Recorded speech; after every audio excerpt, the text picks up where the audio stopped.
The nation's largest retailer today responded to growing consumer outrage over millions of dangerous toys imported from communist China.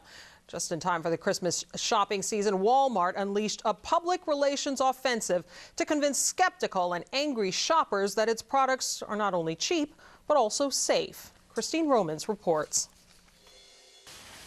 Walmart has no time to lose. There are only 123 shopping days until Christmas. Orders have been placed. Ships are already filled with the products destined for America's toy boxes.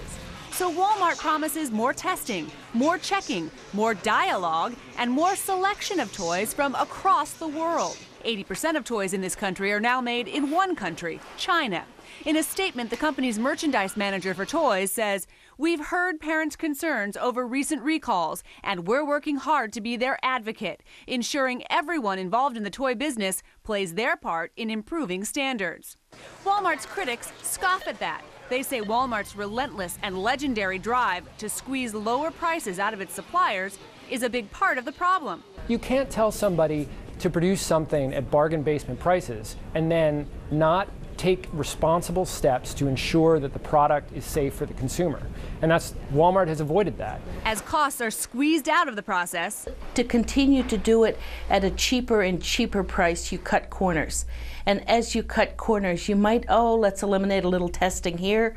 Let's eliminate a little bit of quality control there. Indeed, don't just blame China. I think the problem goes deeper than that. We've got problems with import inspections here at our own borders, but there's also problems with quality control systems in the manufacturing. Meanwhile, Walmart also says it, quote, stands ready to help leaders in China with any new testing or standards. But since Walmart already imports more from China than most countries, its critics wonder what's taken so long. Walmart is asking its suppliers to resubmit all of the safety documentation for toys already on the shelves and the toys being shipped right now. It is hiring its own testers, independent testers, to do an additional 200 tests on toys for safety each day. But Christine, that seems like a drop in the bucket when anyone who's been to a Walmart, especially during the Christmas season, certainly they're not testing even a fraction of all the toys that they have. I'm not sure how much of the toys they will be testing. The branded manufacturers are already doing some of their own testing, but as we've seen, the branded manufacturers, the big name toy brands, are having recall problems. Walmart's going to do some extra testing with independent contractors, going to test some 200 extra a day, but 200 products a day. There are 3 billion toys on the shelves. There are a lot of toys out there. Meanwhile, there are also a lot of very worried and anxious parents at the same time. Right. Christine Romans, thanks for that great report.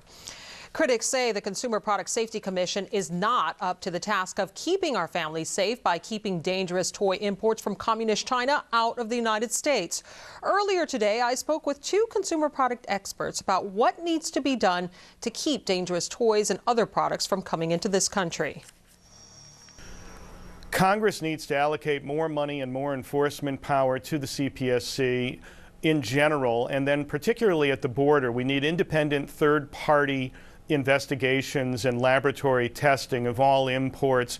Consumer groups, including Consumer Reports and U.S. PIRG, have called for a list of reforms that need to be done. The government has to play a role. When Congress gets back, we're confident that the Consumer Product Safety Commission and the safety of imports will be high on its list. Vashi, I want to pick up with you. The Consumer Reports, your group's safety blog, has some tips for what parents can do, because really that's what is at the heart of this. Parents want to know, what can I do to protect my children? What sort of advice do you give to parents? Well, at this point, parents need to take stock of what they've got in their children's toy chest already. You also want to cross-reference that with some kind of recall site. Recalls.gov is a good place to start. You can also sign yourself up on a website and get emails sent to you when there are recalls of specific toys. You want to make sure that the toys that you have in your chest don't have peeling or chipping paint off of them. You want to make sure that all of those types of toys are out of reach, especially for children under the age of 2, who often put these things into their mouths directly. We'll have more on how you can protect yourself and your family from dangerous imports and what the government should do to keep dangerous products from being imported on Dobbs this week, this Saturday and Sunday at 6 p.m. Eastern. And that brings us to the subject of tonight's poll. Should the federal government suspend all imports from China until manufacturers prove they are safe? Yes or no? Cast your vote at LouDobbs.com. We'll bring you the results a little later in the broadcast.